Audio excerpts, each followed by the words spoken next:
जिले की सबसे बड़ी अधिकारी डीएम आफिया एक सुबह साधारण कपड़े पहनकर बिना किसी सरकारी चमक दमक के सब्जी खरीदने बाजार पहुंच गईं। उनके चेहरे पर सादगी थी और चलने में आत्मविश्वास, लेकिन किसी ने भी यह सोच भी नहीं रखा था कि ये महिला इसी जिले की डीएम है। आफिया सीधे एक ठेले के पास रुक गईं। वहां एक लगभग 30 साल की सब्जी बेचने वाली महिला सब्जियां बेच रही थी। आफिया मुस्कुराते हुए उसे सब्जियों के दाम पूछ रही थी। तभी अचानक एक छोटा लड़का दौड़ता हुआ आया और उस महिला से गले लगाते हुए बोला, माँ मुझे स्कूल छोड़ दो, देर हो रही है, वरना टीचर डांटेंगे। बोला, बाबू थोड़ा इंतजार कर, मैं इन्हें सब्जी दे देता हूँ, फिर तुझे छोड़कर आता हूँ। लड़का जिद करके बोला, नहीं माँ, अभी चलते हैं, प्लीज बहुत देर हो गई है। ये देखकर डीएम माफिया का दिल पिघल गया। उन्होंने हंसते हुए कहा, आप बच्चे को स्कूल छोड़ आइए, मैं आपका दुकान संभालता हूं। सब्जी वाली थोड़ा हिचकिचाया, लेकिन अफिया की भरोसे वाली बातों से हिम्मत हुई। उसने कहा, ठीक है बहन, मैं जल्दी वापस आ जाता हूं। फिर वह अपने बेटे को लेकर स्कूल की तरफ चल पड़ी। इस बीच अफिया ठेले पर खड़ी आसपास का माहौल देख रही थी। तभी एक मोटरसाइकिल ठेले के पास आकर रुक गई। उसमें इंस्पेक्टर माणिक बैठे थे। उन्होंने थोड़ा चिढ़ाते हुए कहा, तुम कब से यहां सब्जी बेचने लगे? यहां तो एक औरत रहती थी, वो कहां गई? अफिया कुछ कहने ही वाली थी कि वही सब्जी वाला वापस आ गई। इंस्पेक्टर को देखकर उसका चेहरा डर से भर गया। झुककर बोला, इंस्पेक्टर साहब क्या चाहिए आपको? जो चाहिए ले लीजिए। इंस्पेक्टर ने बेतुकी तरीके से हुक्म दिया। आधा किलो टमाटर दे दो, 1 किलो भिंडी और आधा किलो पटल भी दे दो। औरत कुछ बोले बिना जल्दी से सब्जी तोल दी। इंस्पेक्टर एक पैसा भी दिए बिना मोटरसाइकिल पर चढ़कर चल दिया। ये सब देख अफिया स्तब्ध रह गई। चले गए। कुछ देर चुपचाप बैठा रहा। फिर उसने सब्जी वाले से पूछा, बहन उसने पैसे क्यों नहीं दिए? तुमने कुछ क्यों नहीं कहा? महिला की आंखों में बेबसी साफ दिख रही थी। धीरे धीरे बोली, बहन मैं क्या कहूं, वो इंस्पेक्टर रोज ऐसे सब्जी लेकर चला जाता है। अगर कुछ कहती हूं तो गुस्सा होकर कहता है, मुझसे पैसे मांगोगी क्या? अभी तेरा ठेले को उठा के ले जाऊंगा। मुझे डर लगता है, अगर ठेला चला गया तो घर कैसे चलेगा? मेरे बच्चे क्या खाएंगे? इसलिए चुपचाप पैसे दे देती हूं। यह सुनकर आफिया का रंग उड़ गया। वो अंदर से कांप उठी। उसे यकीन नहीं हो रहा था कि मां जो कानून की रखवाली करती है, खुद ही कानून से ऊपर है। मजाक उड़ाया जा रहा था। गंभीर आवाज में उन्होंने कहा, बहन अब से ऐसा नहीं होगा। मैं अब तुम्हारे साथ हूं। न्याय दिलाना मेरा फर्ज है। तुम एक काम करो, मेरा नंबर ले लो। कल जब तुम ठेला लगाओगी तब मैं वहां रहूंगा। तुम्हारे बजाय तुम घर आराम करो। बाकी मैं देख लूंगा कि वो इंस्ट्रक्टर पैसे देता है या नहीं, और अगर नहीं देता तो मैं उसे कानून की ताकत दिखाऊंगा।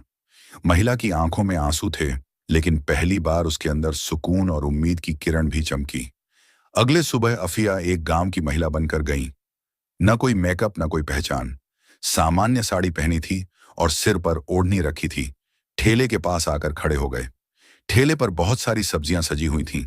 सब कुछ तैयार था। कुछ ही देर में इंस्पेक्टर माणिक अपनी मोटरसाइकिल लेकर वहां पहुंच गए। उन्होंने मोटरसाइकिल ठेले के पास रोककर तीखे नजरों से कहा, क्या मामला है? आज फिर तुम यहां? तुम उसका कौन हो? कल भी तुम यहां थे, आज भी तुम। आफिया जो अभी भी गांव की एक आम महिला की तरह खड़ी थी, धीरे से बोली, मैं उसकी बहन हूं, इसलिए आज मैं उसके जगह ठेला संभाल रही हूं। इंस्पेक्टर ने घृणित हंसी देते हुए कहा, तो फिर तुम तो बहन से भी ज्यादा खूबसूरत हो। आज बहुत सुंदर लग रही हो। फिर अपनी आंखों से उसे सिर से पांव तक निहारने लगा और बोला, चलो छोड़ो, ये सब मुझे 1 किलो टमाटर दो और साथ में थोड़ा धनिये की मिर्च भी दे दो।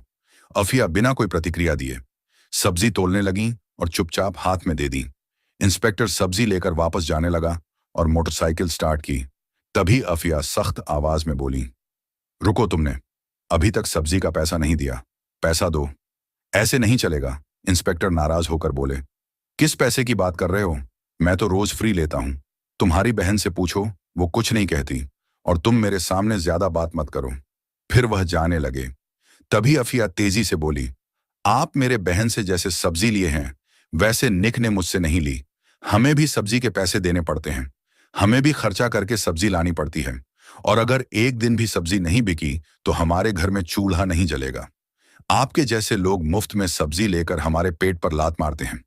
यह सुनते ही इंस्पेक्टर का चेहरा गर्व से लाल हो गया। वह गुस्से में आकर अफिया के गाल पर जोरदार थप्पड़ मारा। अफिया लड़खड़ा गई, लेकिन खुद को संभाल लिया। आंखों में आग थी पर आत्मसम्मान और चुप रहने को तैयार नहीं थी। कांपती आवाज में अफिया बोली, आपने एक महिला पर हाथ उठाकर बहुत बड़ी गलती की है। तुम्हें इसके नतीजे भुगतने पड़ेंगे। इंस्पेक्टर और गुस्से में चिल्लाया, तू मुझे सिखाएगा? तेरा इतना हिम्मत है, अभी दिखाता हूं। फिर उसने आफिया के बाल पकड़कर खींचे। आफिया दर्द से करा उठी, लेकिन बाल छोड़ाकर बोली, यह सब बहुत गलत हो रहा है। मैं तेरे खिलाफ रिपोर्ट करूंगी। तुझे सब्जियों के पैसे देने ही होंगे।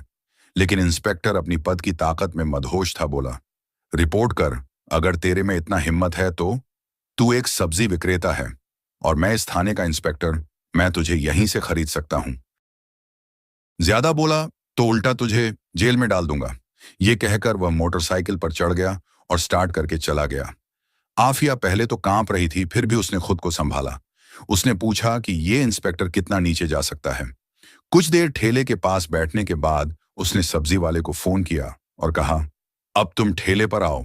सब्जी वाली आते ही आफिया चुपचाप वहां से निकल गई।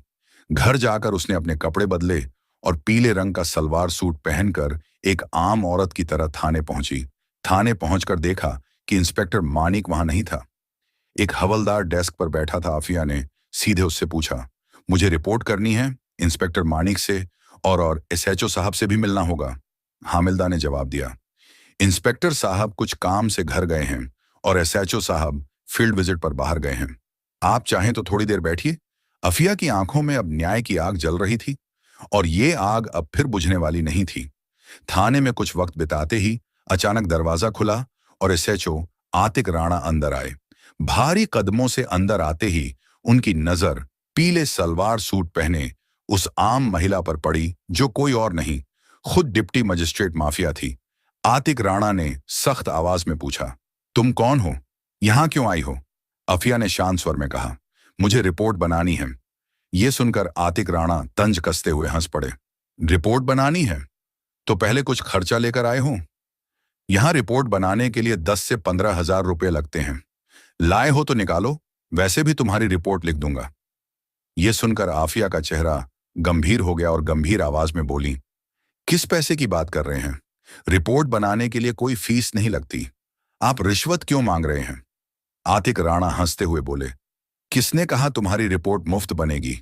यहां जो भी आता है अपनी मर्जी से पैसे देता है और नहीं दिया तो उसकी रिपोर्ट नहीं बनती।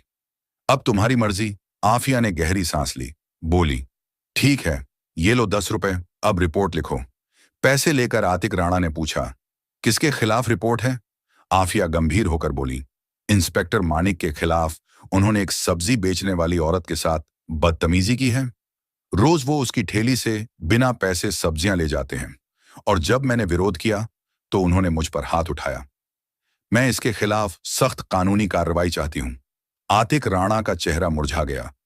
उनके चेहरे पर डर साफ दिख रहा था। घबराते हुए बोले, वो तो हमारे थाना के सीनियर इंस्पेक्टर हैं और वैसे भी अगर कोई फ्री में चीज देता है तो उसमें क्या बुरा है?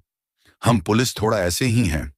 आफिया अब सब कुछ समझ चुकी थी कि ये सिस्टम अंदर से ही सड़ा हुआ है। ये लोग सिर्फ यूनिफॉर्म नहीं पहनते, गरीबों की बेबसी का व्यापार करते हैं। वह कुछ बोले बिना चुपचाप थाने से बाहर निकल गई, लेकिन उसकी आंखों में अब आग जल रही थी। अगले दिन सुबह डीए माफिया यूनिफॉर्म पहनकर गाड़ी लेकर सीधे उसी थाने पहुंचा। उसके साथ था उसका सरकारी गार्ड। थाने के गेट पर यूनिफॉर्म में उसे देखकर पूरा स्टाफ दंग रह गया। अंदर इंस्पेक्टर मणिक और एसओ आतिक राणा दोनों मौजूद थे। उनके चेहरे पर डर साफ दिखा जब उन्होंने उस लड़की को देखा जिसे उन्होंने अपमानित किया था। लेकिन आज वह कोई आम महिला नहीं है, वह जिले की डीएम थी। घबराकर दोनों ने एक साथ कहा, आप कौन हैं और ये यूनिफॉर्म क्यों पहनी है? अफिया की आंखों में अब एक अधिकारी की गरिमा झलक रही थी। गंभीर आवाज में कहा, यूनिफॉर्म नहीं दिख रही? मैं इस जिले की डीएम अफिया हूं और अब मुझे सब पता चल गया है कि इस थाना में गरीबों को कैसे डराया जाता है, उनसे पैसे कैसे वसूले जाते हैं और कानून के नाम पर अत्याचार कैसे किया जाता है। दोनों के पैर जमीन से कट गए। घबराकर उनकी आवाज कांपने लगी। मैडम, आप क्या कह रही हैं? अगर आप सच में डीएम हैं तो फिर आईडी दिखाइए। आफिया बिना कुछ कहे अपनी बैग से सरकारी पहचान पत्र निकालकर आतिक राणा के सामने रख दिया। आईडी देखकर आतिक राणा का हाथ कांपने लगा। उसका चेहरा सफेद पड़ गया। तुरंत हाथ जोड़कर झुकते हुए बोला, माफ करना मैडम, मुझे पता नहीं था कि आप डीएम हैं। मेरी बड़ी गलती हो गई। पीछे खड़े इंस्पेक्टर मानिक भी उस समय डर गए थे। वे भी हाथ जोड़कर बोले, मैडम जी, माफ कीजिए, जो हुआ भूल जाइए, फिर कभी नहीं होगा। दोनों ऑफिसर शर्मिंदगी से सिर झुकाए खड्डी डीढ़े थे। लेकिन डीएम माफिया की ठोड़ी अब किसी नरमी, कोई बात नहीं, कड़क आवाज में बोले, आज से तुम दोनों को सस्पेंड करती हूं और जो काम यूनिफॉर्म पहन के जो कुछ किया है उसका हिसाब अब कानून करेगा। इस जिले में अब गरीबों का अपमान नहीं होगा और यूनिफॉर्म के पीछे छुप के लूटपाट भी नहीं चलेगी। फिर पीछे खड़े स्टाफ को आदेश दिया, इन दोनों को तुरंत सस्पेंड किया जाए और इनके खिलाफ विभागीय जांच शुरू हो। पूरा थाना अब सन्नाटा था। दो माफिया ने फिर से साबित कर दिया कि यूनिफॉर्म सिर्फ ताकत नहीं, जिम्मेदारी का प्रतीक है। अफिया ने सख्त आवाज में दोनों ऑफिसर्स की ओर देखते हुए कहा, तुम दोनों माफी के काबिल नहीं हो। आज जो किया वो एक ऑफिसर के लायक नहीं था। अगर मैं तुम्हें माफ कर दूं तो तुम फिर वही गलती करोगे, फिर से किसी गरीब को तंग करोगे, किसी बेबस की आवाज दबाओगे। ये कहकर वह आगे बढ़ने लगे, लेकिन तभी इंस्पेक्टर मनीष और एसएचओ आतिक राणा दोनों उनके पैर पकड़कर गिर पड़े। उनकी आंखों में पछतावा और चेहरे पर शर्म साफ झलक रही थी। आतिक राणा बोले, मैडम आप सही कह रही हैं, हम वाकई माफी के काबिल नहीं हैं, लेकिन एक आखिरी मौका दीजिए, हम सच में बदल जाएंगे। आज से किसी गरीब को तकलीफ नहीं देंगे, किसी से बेवजह पैसे नहीं लेंगे और हर फरियादी की इज्जत करेंगे। मनीष भी सिर झुकाकर बोला, माफ कीजिए मैडम, वादा करता हूं फिर ऐसी गलती नहीं होगी। अगर हुई तो आप हमें सस्पेंड नहीं, सीधे जेल भेज देना। अफिया कुछ देर चुप रहीं। वे दोनों के भीगे हुए आंखों और डरे हुए चेहरे को देखकर उन्होंने गहरी सांस ली और गंभीर आवाज में कहा, ठीक है, मैं तुम्हें माफ कर रही हूं, लेकिन यह आखिरी मौका है। अगली बार अगर किसी गरीब की आवाज मेरे तक पहुंची, अगर किसी ने कहा कि थाने में अन्याय हुआ है, तो मैं तुम्हें सिर्फ सस्पेंड नहीं करूंगी, जेल के पीछे डाल दूंगी और इस बार कोई माफी नहीं होगी। दोनों ऑफिसर सिर झुका लिए, आत्मसम्मान बिखर चुका था, लेकिन अब उनमें सुधार की एक असली किरण दिखने लगी थी। अफिया जब थाने से बाहर निकली तो पूरे स्टाफ की तरफ देखते हुए बोली, पुलिस की वर्दी डराने के लिए नहीं, भरोसा दिलाने के लिए होती है। इस वर्दी की असली इज्जत तब होगी जब इसे पहनने वाला सम्मान देना सीखेगा। डीएम के जाने के बाद पूरे थाने में एक सन्नाटा फैल गया। सबके चेहरे पर शर्म और चिंता के निशान साफ दिखे। उस दिन के बाद पूरा थाना जैसे बदल गया। अब कोई रिश्वत नहीं लेता था, किसी गरीब की आवाज दबाई नहीं जाती थी, हर शिकायतकर्ता की बात सुनी जाती थी। रिपोर्ट बिना टका पर लिखा होता था। सड़क से बाजार तक पुलिस लोगों की मदद करते हुए दिखते थे। सब्जी बेचने वाली औरत भी अपने ठेले पर हंसते हुए बैठती थी, क्योंकि अब उसे कोई डर नहीं था। ये कहानी हमें सिखाती है कि हिम्मत और ईमानदारी से बड़ी कोई ताकत नहीं होती। अगर कोई पद पर बैठा व्यक्ति अन्याय करता है तो उसकी यूनिफॉर्म नहीं, उसके काम और बातों से पहचाना जाता है।